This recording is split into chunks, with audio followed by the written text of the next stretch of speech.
Vamos a continuar en el capítulo 22 de Éxodo. Estuvimos los otros días mirando, creo que algo ya del capítulo 22. Creo que dijimos que los capítulos 21 al 24 tratan de la legislación social. Aquí se formulan leyes básicas para que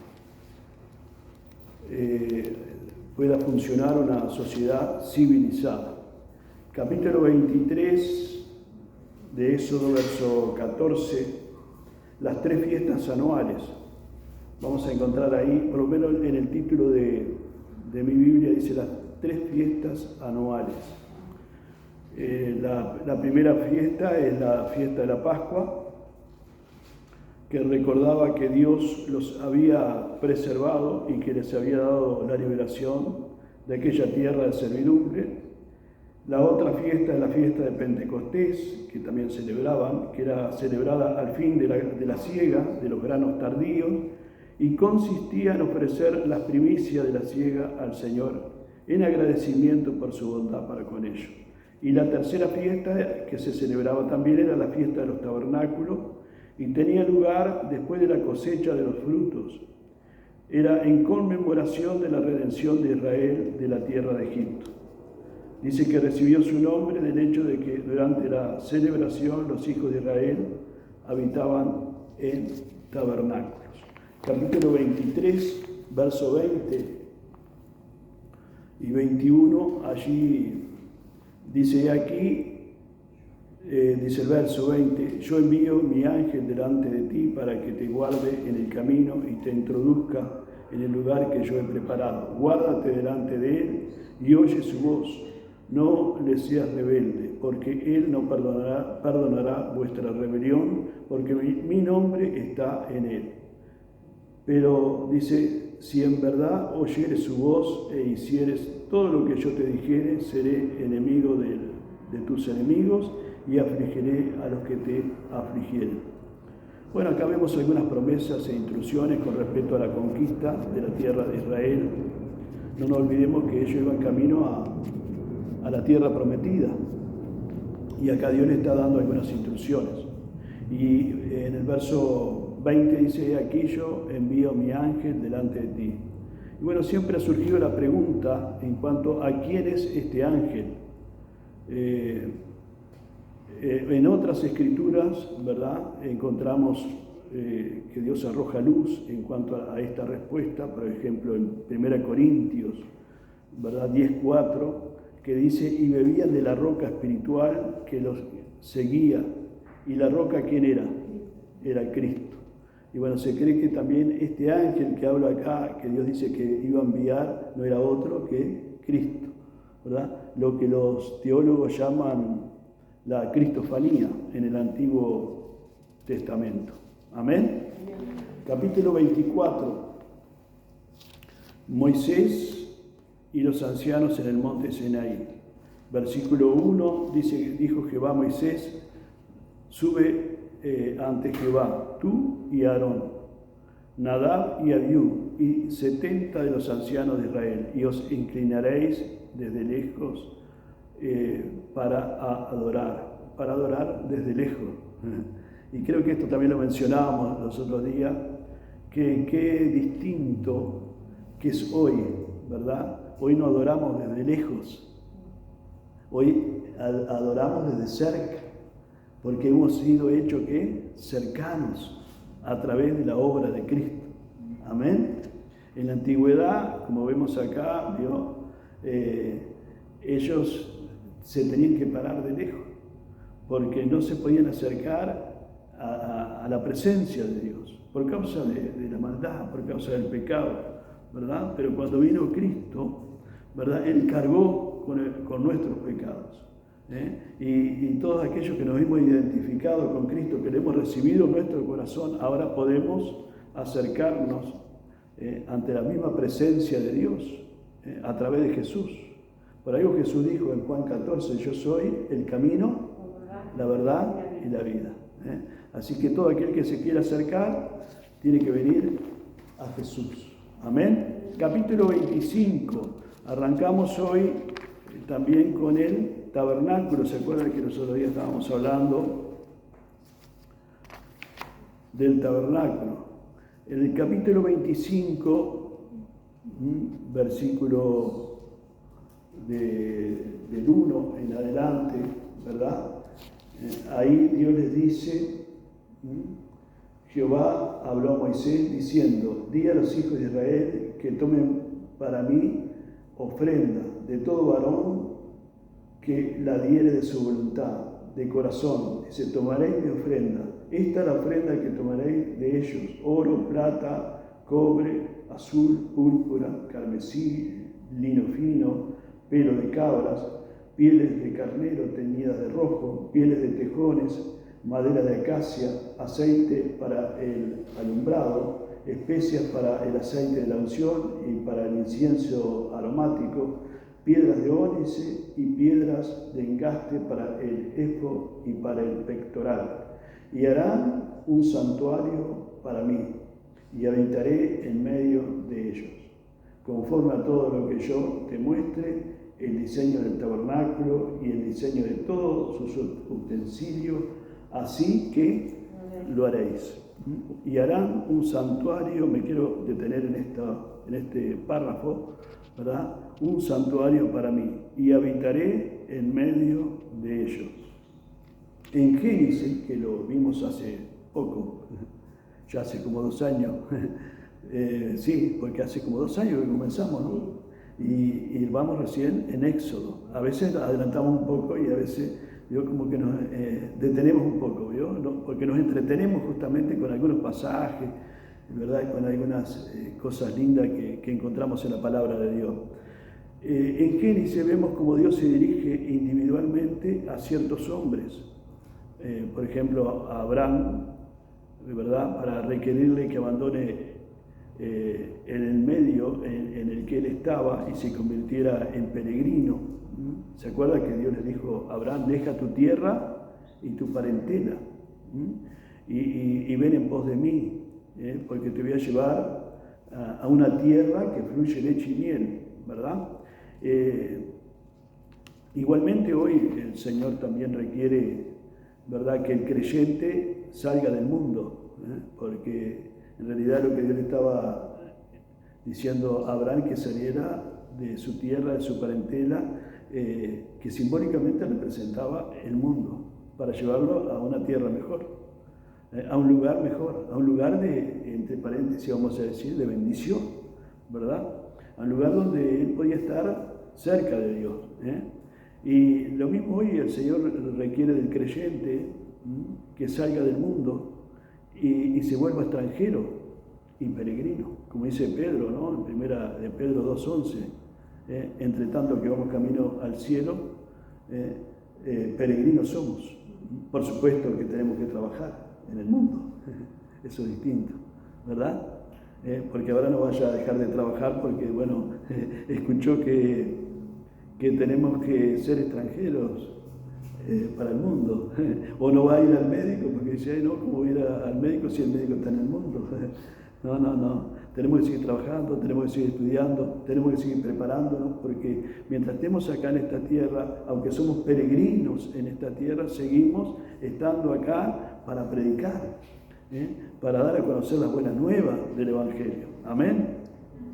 Ahora, cuando llegamos al libro de Éxodo, vemos que Dios no se muestra solamente a hombres, sino que desea tener un pueblo en la tierra y habitar en medio de ellos. En la antigüedad, en Génesis vemos que Dios se muestra o se revela a personas, pero en Éxodo más bien Él se quiere revelar a un pueblo. Y se nos presenta un cuadro justamente de este pueblo, como todos lo conocemos, este pueblo de Israel, que está en servidumbre. Dice que no tenían tabernáculo, no tenían nube de gloria, que ya la vimos, lo vimos al pasar la nube de gloria, o que los seguía, esa nube que los seguía de día y de noche. Pero estaban esclavos y vivían sin Dios. Aún con todo eso, Dios los amaba y fue fiel a su promesa de redimirlo, ¿verdad? De sacarlo de la esclavitud, como ya lo había prometido a Abraham, ¿verdad? Porque esa fue la promesa que Dios le dio a Abraham. Deja tu tierra y tu parentela y ven en pos de mí y te llevaré a una tierra que fluye leche y miel. Y aunque pasaron por situaciones difíciles, como les tocó pasar a este pueblo allí estando en Egipto, pasaron por la esclavitud, por la servidumbre, ¿verdad? La promesa de Dios se cumplió. Se cumplió. Salieron de la esclavitud, ¿verdad? Y comenzaron a caminar nuevamente hacia la tierra prometida. Porque las promesas de Dios son así. Cuando Dios promete algo, lo cumple. Todo aquello que Dios ha prometido para nosotros también se va a cumplir. Aunque en el momento en el que estamos viviendo, ¿verdad?, nos parezca que eso va a ser imposible, ¿verdad? Porque cuando estamos en la lucha, en la prueba, cuando estamos en medio de una enfermedad o en medio de escasez, yo que sé, situaciones que decimos, de esta no me voy a levantar más. Sin embargo, las promesas de Dios siempre se van a cumplir y Dios nos va a levantar, amén, y vamos a comenzar a andar otra vez, amén. ¿Lo creen? Amén. Gloria a Dios. Fueron sacados, dice, para estar solos con Dios de allí. Fue allí, lejos de los altares de Egipto y de sus dioses, donde Dios se le revela como aquel que desea habitar en medio de su pueblo. De igual manera hoy habita Dios en medio de sus rescatados, es decir, de aquellos que le hemos recibido a Cristo en nuestro corazón, que hemos sido rescatados, no con plata ni con oro, como dice Pedro, sino con la sangre preciosa de Jesús. Nosotros que formamos la iglesia, o la casa de Dios, como algunos llaman, ¿no? Como dice Pedro, también compuesta por piedras vivas. Qué hermoso, ¿no? Cuando está hablando de estas cosas, está hablando de usted, de mí, que formamos parte justamente de ese todo, que es Dios. Dice, a este pueblo dice que Dios lo libró del poder del enemigo, es decir, de Faraón, lo libró de la esclavitud a la que estaban sometidos en Egipto, del juicio de Dios por medio de sangre del Cordero, la Pascua, que ¿se acuerda? Donde pasó el ángel y estaba la sangre, había sido aplicada la sangre, ¿verdad? Dice que allí no entró la muerte. Bueno, Dios los libró del juicio y los libró de la esclavitud. Qué tremendo, ¿no? Y los separó del mundo, es decir, de Egipto, porque simbólicamente se acuerda que decíamos que Egipto representaba al mundo. Y los hizo pasar por el Mar Rojo en seco, ¿verdad? Se abrió delante de ellos el mar para dejarlos salir de Egipto y se cerró detrás de ellos, ¿verdad? ¿Se acuerda? Para que fueran guardados fuera de allí para siempre. Qué lindo, ¿no? Gloria a Dios. El tabernáculo, entonces, hermano, era la primera morada de Dios sobre la tierra. Él andaba en la compañía de Adán en el Edén, ¿se acuerda? Que Dios se paseaba en el Edén, ¿verdad? En Génesis 3, 8 al 9. Él visitó a Abraham en Mamre, en el Génesis 18, 1, pero en el desierto baja para habitar con sus redimidos.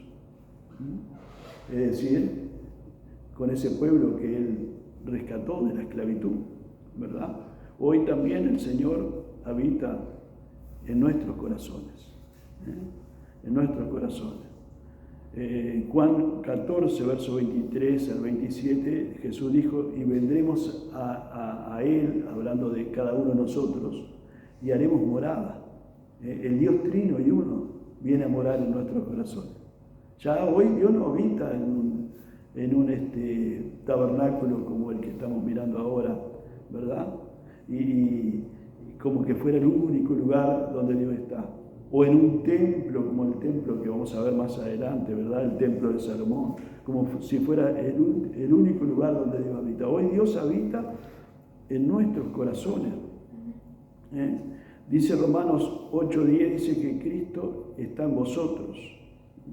Y Pablo también a los Gálatas, ¿verdad? En el capítulo 2, verso 20, dice, mas Cristo vive en mí. Usted puede decir lo mismo. Cristo vive en mí. Amén. Yo puedo decir Cristo vive en mí. Amén. Gloria a Dios. Lo siento. Sí, mas Cristo vive en mí. Es un extracto del texto, ¿no? Y Efesios capítulo 3, verso 17 dice, para que habite Cristo por la fe en vuestros corazones. Amén. Gloria a Dios. La disposición del tabernáculo, el tabernáculo estaba en el centro de las 12 tribus de Israel. ¿Se acuerdan? Que los hijos de Jacob, ¿verdad? Eran 12. Y de ahí salen las 12 tribus de Israel. Ya las 12 tribus se habían aumentado, habían crecido, eran un gran número. Bueno, estas 12 tribus estaban alrededor del tabernáculo, ¿verdad? Hacia el oriente. Las 12 tribus estaban reunidas alrededor, cada una en su lugar, divinamente mandado por Dios. Los levitas fueron repartidos alrededor del tabernáculo, estando ellos al cargo de la organización del tabernáculo. Era la única tribu que trabajaba en lo que tiene que ver con lo relacionado al tabernáculo.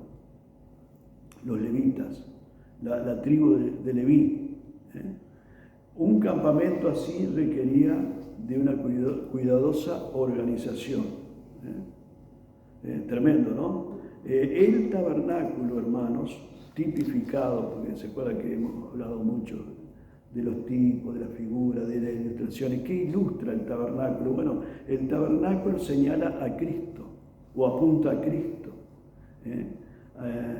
La gloria de su persona, de su obra, la obra de Cristo, ¿no? Estamos hablando, ¿no? Tremendo. Como dice en Hebreos, capítulo 9, verso 23 al 24, allí el escritor de los Hebreos, que algunos dicen que puede haber sido Pablo, él arroja luz también sobre esto, ¿no? El orden es complejo del tabernáculo, pero es perfecto y es magnífico. Y no puede ser de otro modo porque este es el orden divino, ¿verdad? Puede ser que sea complejo, pero es perfecto y es magnífico porque el que dio las directrices, el que dijo cómo tenía que ser el tabernáculo, es Dios mismo. No podía ser edificado según pensamientos humanos, debía ser edificado según el modelo de Dios. Porque este era el deseo de Dios que leíamos ahora en el Éxodo 25, verso 8, y harán un santuario para mí y habitaré en medio de ellos. Él mismo, Dios mismo, le mostró a Moisés el proyecto cuando estuvo en el monte Sinaí durante 40 días, allí en Éxodo 24, verso 18, y por tanto, durante todo el proceso de construcción se repite una y otra vez la expresión que encontramos en Éxodo 39 y 40, como Jehová lo había mandado a Moisés. Cómo había que hacer el tabernáculo, como Jehová había mandado a Moisés. El camino al tabernáculo o del tabernáculo, bueno, vamos a encontrar primero la puerta del atrio. Yo tengo un dibujito acá, pero ahí no aparece nada, no tenés nada, ¿no? Yo tengo un dibujito que capaz que después le puedo dar a alguno de los hermanos para que saque fotocopia, que ilustra las diferentes partes del tabernáculo, pero la primera parte que se encuentra es la puerta del atrio, Éxodo 27, 16, ¿verdad? Después el altar del sacrificio, que estaba también en Éxodo 27:1, que está enseguida que se entra al atrio. También dentro de lo que es el atrio está la fuente de bronce. La fuente, el altar es de bronce, la fuente. Después está la puerta del tabernáculo, que ya es, cuando uno traspasa esa puerta, entra en lo que se llama el lugar santo. Deja el atrio, la parte más afuera, y entra a otra parte más interna, que es la puerta del tabernáculo, y enseguida entra lo que se llama el lugar santo. Y después, más adelante, más al fondo, vamos a decir, más profundo, hay otra puerta que es la puerta del lugar santísimo, o velo, capítulo 26, verso 31. Creo que no les dije los textos, ¿alguno? ¿No? Y ahí ya está el lugar santísimo. Al recorrer este camino nos encontramos con 3 puertas consecutivas. La puerta del atrio, que es la primera puerta, la puerta del tabernáculo, que es la segunda puerta, y la tercera puerta, que es la puerta o velo del lugar santísimo. La primera puerta, ¿me va siguiendo? Sí. ¿Sí? Solo la podían pasar los judíos con un sacrificio. Había que llevar un sacrificio. Es decir, porque Dios exige derramamiento ¿de qué? De sangre. Y usted dice, ¿por qué un sacrificio? Porque el sacrificio ¿a quién apunta? A Cristo. Amén. Él es el sacrificio perfecto. Por eso dice la escritura también a los hebreos, dice que cuando vino Cristo ya no fue necesario hacer más sacrificios de animales como se hacía en el tabernáculo o en el templo. ¿Por qué?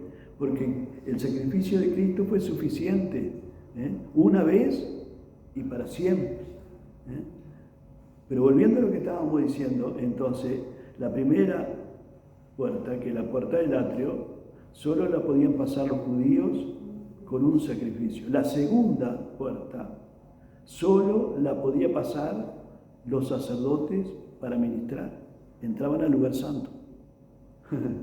También con sangre. Y tenían que rociar con sangre. Porque Dios dijo, y veré la sangre. ¿Sabe lo que hacía la sangre? Apaciguaba la ira de Dios. Porque Dios ama al pecador. ¿Pero qué? Pero aborrece el pecado. Entonces, los sacrificios de la antigüedad lo que hacían era apaciguar la ira de Dios. Y como no eran suficientes, ¿vio? No eran suficientes, se tenían que seguir haciendo sacrificios vez tras vez. Ahora, estando presente Cristo, vuelvo a lo mismo. Por eso, qué importante es el tiempo en que vivimos hoy, hermanos. ¿Me entiende? ¿Me va siguiendo? Qué privilegio que tenemos de vivir en el tiempo de la gracia, en el tiempo en el cual ya Cristo dio su vida en rescate por nuestras vidas. Porque ahora no es necesario porque ¿qué podríamos hacer nosotros? ¿Verdad? Pero Cristo ya hizo todo. Yo lo que tengo que hacer ahora es ponerme bajo su cobertura. Amén. Gloria a Dios. Y la tercera puerta, ¿vio que se acuerda que hablamos de 3? Esa puerta va a abrir, es para abrir, para entrar ¿a dónde? Al lugar santísimo. Solo la podía pasar, ¿sabe quién? El sumo sacerdote. Una vez al año y con sangre. Como dice Hebreo 9:12. Creo que ahí dice, al final dice, y sin derramamiento de sangre no hay remisión de pecado. No sé si lo pusieron en la pantalla ahí. Gloria a Dios. Bendito sea el Señor. Una consulta. La primera puerta es los santos, ¿no? La segunda es del altar. Sí, la primera puerta es la puerta del atrio. Sí, sí. La tercera menos la fuente. No, está dentro de la fuente y el altar de bronce están ahí, dentro del atrio. En el lugar santo vamos a encontrar el candelabro el candelabro. Vamos a encontrar la mesa. Vamos a encontrar el altar de oro. Y en el lugar santísimo vamos a encontrar, ¿sabe qué? El arca. ¿Se acuerda del arca? El arca. Y dentro del arca, ¿qué había dentro del arca? El maná, las tablas de la ley. Y la vara, va a estar la vara de ¿qué? De Aarón, que reverdeció. El bastón que llevaba, ¿se acuerda? Amén. Gloria a Dios. Pero todo esto, hermanos, esto apunta a Cristo. Todo tiene, es importante verlo porque todo nos va a mostrar a Cristo en su obra a favor nuestro. Gloria a Dios. En Cristo, Dios ha descendido en gracia perfecta, ¿verdad? Hasta el pecador. En Cristo el pecador es conducido en perfecta justicia hasta Dios. Gloria a Dios. Dios nos ve justos. Cuando Cristo, yo vengo a Cristo, cuando yo vine a Cristo, cuando usted vino a Cristo, cuando alguien viene a Cristo, Él nos ofrece su gracia, es decir, su favor. La gracia es favor inmerecido. Y cuando yo voy a Dios, ¿vio? Porque vine a Cristo y Él me lleva a Dios, porque no hay otra manera de ir a Dios, al Padre, sino a través de Jesús. Él me imputa, o lo que se llama imputación, me imputa su justicia. Su justicia. Qué tremendo, ¿no? Por eso yo ahora cuando voy a Dios, Dios no me ve, yo que me he encontrado con Cristo, usted que se ha encontrado con Cristo, ya no me ve como un pecador, me ve como un hijo, como una hija de Dios. Amén. Gloria a Dios. Porque me he encontrado con la gracia, con el favor de Dios, y el Señor me ha dado su justicia, me ha hecho justo. Ya no hay nada en mi contra. Amén. Gloria a Dios, bendito sea el Señor. En el capítulo 25, verso 3 al 7, encontramos que lo leímos también, los materiales, oro, plata, cobre, azul, púrpura, carmesí, lino fino, pelo de cabra, un montón de materiales que se iban a precisar para la edificación del tabernáculo. Todos estos materiales no han sido elegidos al azar y sin motivo, sino que cada uno de ellos tiene un significado espiritual y estaban en la mente de Dios para manifestar a su Hijo y la obra de la redención que debía hacer el Señor, nuestro Salvador, muriendo en la cruz y resucitando por nosotros. Amén. Amén. Gloria a Dios. Estos materiales nos hablan de Dios, de Cristo y del Espíritu Santo. La Trinidad involucrada en la redención del hombre. Amén. El Dios Trino involucrado en nuestro rescate. Gloria a Dios. Como ya hemos dicho, cada una de las partes del tabernáculo, así como cada uno de los materiales usados, tiene un significado. Y acá vemos, por ejemplo, el tabernáculo significa tienda de vivir. El atrio, que era la primera parte del tabernáculo, era un patio rodeado de columnas, en cuyo interior había una edificación. Los materiales, el oro habla de la realeza, de lo que es divino, habla de la naturaleza de Dios. La plata, que encontramos también uno de los materiales que encontramos acá, habla de la redención, del rescate. El bronce habla de juicio, habla de la justicia de Dios. El azul habla del cielo, habla de que Él, es decir, el Señor, el Hijo de Dios, descendió del cielo. La púrpura habla de riqueza, habla de gloria. El carmesí habla de sangre, de sufrimiento, de sacrificio. No está hablando más que del Señor. El lino fino habla de pureza. El pelo de cabra habla de separación para Dios. Las pieles de carnero teñidas de tojo hablan de consagración hasta la muerte. Las pieles de tejones habla de vigilancia, de humildad. La madera de acacia habla de humanidad, de la humanidad de Cristo. No olvidemos que Cristo era 100% Dios, pero también 100% hombre también. Después lo vamos a ver esto un poquito más claro, ¿no? El aceite habla del Espíritu Santo. El incienso habla de las perfecciones de Cristo presentadas a Dios por el Espíritu Santo. Las piedras de ónice sobre los hombros de los sacerdotes habla de apoyo. Las piedras de engaste sobre su corazón habla de unidad en la diversidad. Tremendo, ¿verdad? Qué perfecto todo. Qué perfecto todo. Amén. No, esto no está escrito así al azar. Todo cumple un propósito. Todo estaba mostrando a Cristo, ilustrando a Cristo. Mire, vamos al 25.2 que estábamos. Las ofrendas. Hoy estamos introduciendo, no estamos desglosando lo que es el tabernáculo, estamos a modo de introducción. ¿Vio? Después vamos a volver a hablar un poquito sobre lo que ya hablamos hoy, pero ya desglosándolo un poquito. Y usted lo va a entender más todavía, porque capaz que hoy dice cuántas cosas, pero no entiendo mucho. Yo, por ejemplo, no sabía el significado.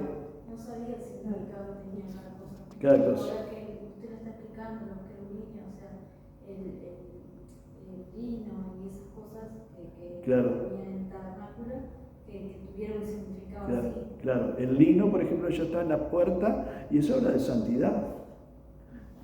No cualquiera podía pasar la puerta.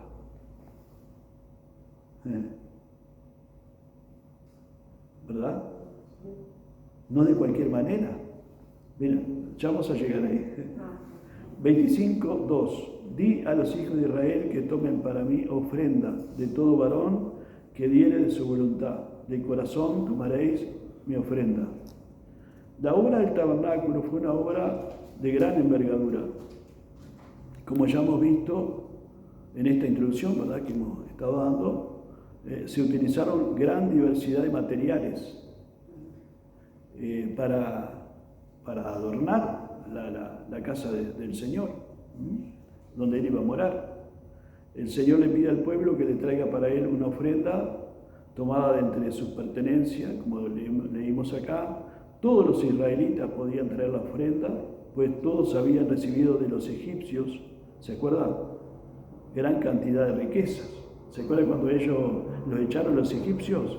Ellos le pidieron que les dieran algo y les pagaron, les pagaron para que se fueran. En realidad le estaban pagando por los tantos años, 400 años de esclavitud que tuvieron allí, ¿verdad? Le estaban pagando los sueldos atrasados. Qué tremendo, ¿no? Así que ellos tenían riqueza. Y todo el metal utilizado en la construcción del tabernáculo, bueno, ya lo mencionamos, fue oro. Éxodo 38-24, bueno, ahí encontramos que fueron 965 kilos. La plata, 6.619 kilos. Éxodo 38 también, verso 25 al 28. El bronce, 2.336 kilos. Éxodo 38-29.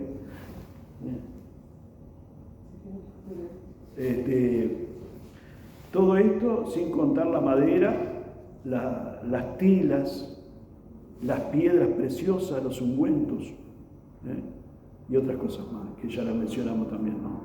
Las ofrendas, todo el pueblo estaba dispuesto a traer las ofrendas para esta gran obra. Había una gran expectación en ver construida esta gran casa donde iba a morar Dios entre ellos. Así podemos ver que fueron traía las ofrendas rápidamente, ¿no? Como todos querían ver pronto la construcción, ¿no? Éxodo 35, versos 4 a 21, dice que en cuanto fue hecha la propuesta de traer ofrendas para la construcción del tabernáculo, el pueblo se levantó y fue con corazón dispuesto y decidido. Obedecieron a la llamada de Dios, fueron sensibles en sus corazones y no demoraron en traer sus ofrendas.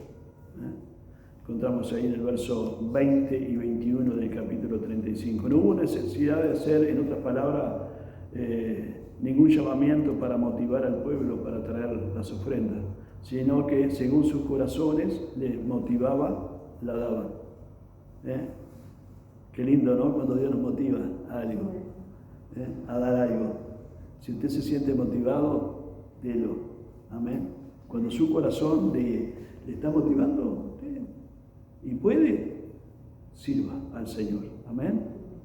Porque no es el pastor o el hermano que levanta la ofrenda el que tiene que motivarlo, es el Señor.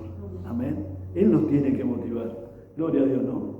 La motivación principal para dar, que ellos tenían y que hoy también debemos de tener nosotros, es el amor a Dios. No deberíamos esperar a que otros tengan casi que rogarnos para hacer lo que debemos hacer. Amén. Suena medio obvio, ¿verdad? Pero si realmente amamos al Señor, tenemos que ser fieles al Señor. Que Dios nos ayude, ¿verdad? Amén. Gloria a Dios. Fueron dadas voluntariamente las ofrendas, capítulo 35, versos 21 y 29. Nadie estaba obligado a traer ofrenda para la construcción del tabernáculo. Vuelvo a repetir, eran voluntarias, según el corazón de cada uno. Y así que, en resumen, vemos que la ofrenda debía ser voluntaria y debía provenir de un corazón generoso. De un corazón generoso. Éxodo 35, verso 21, 29, verso 5 también. El Señor también hoy, hermano, desea que le demos a Él de corazón y no por obligación ni por compromiso. Amén. Amén. Amén. Gloria a Dios, ¿no? ¿Está de acuerdo conmigo? Amén. Gloria a Dios, ¿no? Capaz que vio que suena como medio light, ¿no? Dice, pero es así. Él no nos pone, ¿verdad?, en el pecho un arma y nos dice, tenés que darme. No. Hay que dar de corazón. Hay que dar de corazón. Él toca y motiva los corazones. Amén. Y el corazón que se siente motivado es generoso. Gloria a Dios. Una chica de un colegio te decía, dale la ofrenda al Señor, hazla de corazón, que no te quede el dolor, de lo que hubieras ofrendado. Ahí está. Dásela de corazón. Gloria a Dios, ¿no? Gloria a Dios. Y acá tengo un pensamiento, ¿no? Dice, nadie aceptaría un regalo dado de mala gana y por obligación. A Dios le entristece cuando vamos de esta manera. ¿Verdad? Cuando damos un regalo de mala gana y por obligación. Gloria a Dios. Gloria a Dios. Bendito sea el Señor. Fueron dadas con liberalidad. Capítulo 36, verso 5. El pueblo de Israel trajo sus ofrendas para la construcción del tabernáculo y llegó a dar mucho más de lo que necesitaban. Verso 5 del capítulo 36. De tal manera que Moisés tuvo que ordenar que no trajesen más ofrendas, pues sobraba, dice el verso 7. ¿Sí? Así se le impidió al pueblo ofrecer más. ¿Vio? Qué bueno, ¿no? Gloria a Dios. Podemos ver entonces que este pueblo no fue tacaño con el Señor. estuvieron dispuestos a darla para la obra del tabernáculo. Y yo tengo acá dos preguntas, ¿no?, que deberíamos hacernos nosotros, todos los cristianos, ¿no? ¿Soy yo tacaño con el Señor, dándole tan solo de lo que me sobra? Y la otra, no lo conteste, ¿no? ¿Es el Señor tacaño conmigo? ¿Verdad? Y ahí hay un texto en Romanos 8:32, a ver si lo podemos poner. Romanos 8:32, que dice el apóstol Pablo a los romanos en el capítulo 8, verso 32.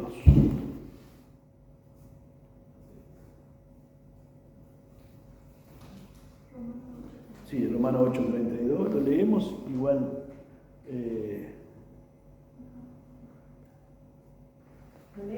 Acá lo tenemos, mirá. El que no escatimó ni a su propio Hijo, sino que lo entregó por todos nosotros, ¿cómo no nos dará también con Él todas las cosas? Contesta la pregunta última que yo hice ahora. ¿Es el Señor tacaño con nosotros? Si nos dio todo, amén, nos ha dado todo. Qué tremendo, ¿no? Los obreros, entre todo el campamento de Israel, se recogieron muchas ofrendas, más de lo que hacía falta. Eso está muy bien. Pero, ¿quién va a hacer la obra? Y bueno, y acá es donde van a empezar a aparecer personas que van a empezar a trabajar. Éxodo 36:2. Y también tenía que ser todo hombre con corazón voluntario. Hubieron hombres que no solo estuvieron dispuestos a traer las ofrendas, sino que se dieron a sí mismos para trabajar en la obra. Estos corazones voluntarios produjeron manos voluntarias para trabajar. Sus motivaciones no fueron el dinero o la fama, su motivación fue el amor a Dios. En la obra de Dios, en nuestros días, podemos ver dos clases de creyentes: los de corazón voluntario, con deseo de trabajar por amor a Dios, los cuales siempre hayan trabajo para hacer para el Señor, y los de corazón frío, que siempre encuentran una excusa pobre para su ociosidad. Y la pregunta o la reflexión es: debemos examinarnos y ver cuál es de los dos grupos nos encontramos. Amén. Amén. Gloria a Dios. Bendito sea el Señor. Que Dios nos ayude, ¿no? Éxodo 35, verso 30 al 35, la obra era grande y compleja, así que se necesitaba de personas sabias, ¿no?, preparadas. Así que Dios preparó a hombres para que enseñasen a los demás cómo hacer esta obra. Estos hombres fueron, mira algunos nombres acá: Bezalel, que significa bajo la sombra de Dios, de la tribu de Judá; artífice dotado por Dios de sabiduría y de destreza para moldear oro y otros metales preciosos. Vemos ahí en Éxodo 31, versos 2 al 5. Asimismo, era muy hábil en la carpintería y puso todo su conocimiento y destreza al servicio de la construcción del arca, que estaba en el lugar santísimo, pues. Éxodo 37:1. Otro fue Aholiab, que significa el Padre es mi tienda, de la tribu de Dan; artífice dotado por Dios de sabiduría en el arte de diseñar, recamar, bordar con realce, quiere decir las telas preciosas de azul, púrpura, carmesí, lino fino y cualquier telar. Eso lo encontramos en Éxodo 38:23. Ellos fueron escogidos por Dios y llenos del Espíritu Santo para que trabajasen y enseñasen a los demás. Qué bueno, ¿no? Las mujeres, porque no solo los varones, trabajaron las mujeres también. Éxodo 35, 25, 26. La obra no era sola para hombres, las mujeres también tenían una parte muy importante. Ellas no solo aportaban a la obra, sino que también colaboraban en ella. Hacían una tarea muy importante. Ellas hilaban las cortinas del tabernáculo. Qué tremendo, ¿no? Gloria a Dios. Qué tarea para la mujer, ¿no? Hoy también, en nuestros días, seguir bordando con amor el tejido de la casa de Dios, es decir, la iglesia. Cada cristiana puede, en su esfera, hilar de esos colores que representan las glorias de Cristo. De esta manera puede mostrar algo de lo que el Señor Jesús significa para ella por su conducta, de eso se trata hoy, ¿no? Mostrar a través de la conducta, de la actitud, de su conversación, y por su influencia sobre lo que la rodea, ¿no? Que es una hija de Dios. Habían también en el 35-26 de Éxodo, habían otras mujeres hábiles que hilaron pelo de cabra. El pelo de cabra representa la separación práctica del creyente de este mundo. 2 Corintios 6, 17 al 18. Cristo mismo vivió en este mundo, pero separado del mundo. Anduvo en el mundo, pero no era del mundo. Amén. Gloria a Dios. Qué bueno, ¿no? Bendito sea el Señor. Y ya estamos terminando con la introducción y ya dentro de 15 días empezamos nuevamente, pero ya a desglosar el atrio, porque pasamos por así rápidamente hablamos del atrio, pero no nos detuvimos mucho. Y después tenemos el lugar santo y después tenemos el lugar santísimo y las piezas que hay en cada uno de ellos. Todo esto nos recuerda a la iglesia de Cristo, que habla Pedro ahí en la primera carta, en el capítulo 2, versos 4 al 5. Dios ha puesto pastores, maestros, evangelistas, ¿verdad? Para que lleven a cabo la obra y para que enseñen a los demás y así ir adelante con la obra del Señor, ¿verdad? Nadie está excluido en la obra de Dios. Acá en el tabernáculo vimos a Bezalel, que pertenecía a la tribu de Judá, la tribu real, de la cual iba a venir el Mesías. Esta tribu era la que iba primero en la marcha. Vemos a Oliab, que pertenecía a la tribu de Dan, que era la última en el campamento. Uno iba primero y otro iba último, pero no estaban excluidos. Ni por ser primero tenía más ventaja, ni por ser último tenía menos ventaja. Todos podían trabajar y servir. Esto nos enseña que el Señor puede usar a cualquier persona, esté donde esté. Él llamó a un apóstol que aprendía a los pies de Gamaliel. ¿Quién era? Pablo, quien se llamaba Saulo de Tarso. Y a otro que era pescador, Mateo 4:18. ¿Quién era? Pedro, era pescador. Juan. Todos tenemos una labor que hacer. Sea cual sea nuestra condición, tenemos una labor que hacer. Según lo que dice Pablo a los Efesios en el capítulo 4, versos 12 al 16.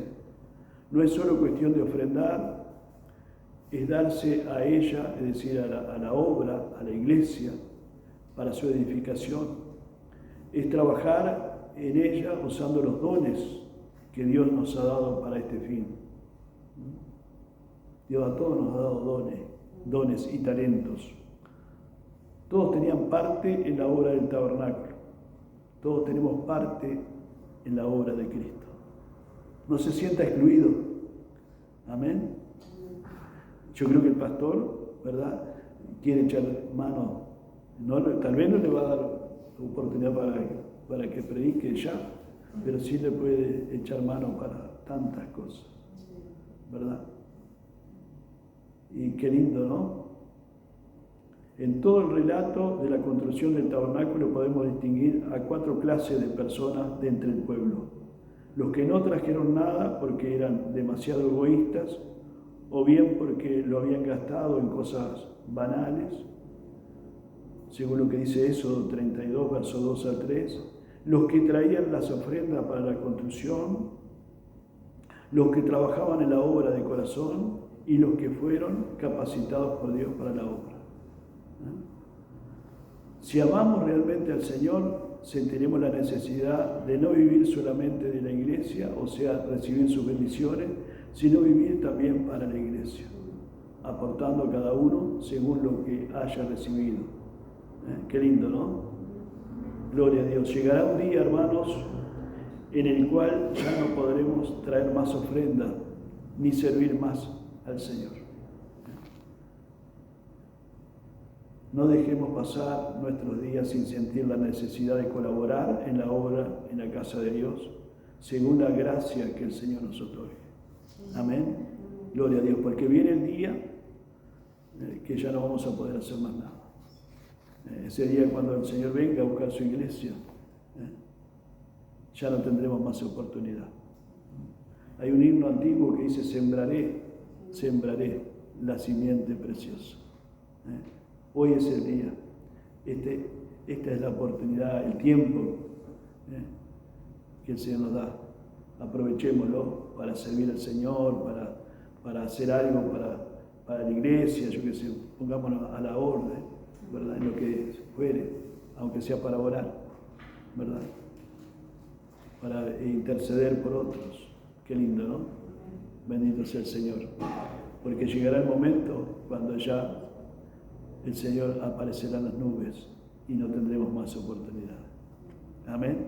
Este es el día que el Señor nos dio, el tiempo. Aprovechémoslo. Gloria a Dios. Vamos a quedar por acá. Vamos a dar gracias al Señor por este tiempo.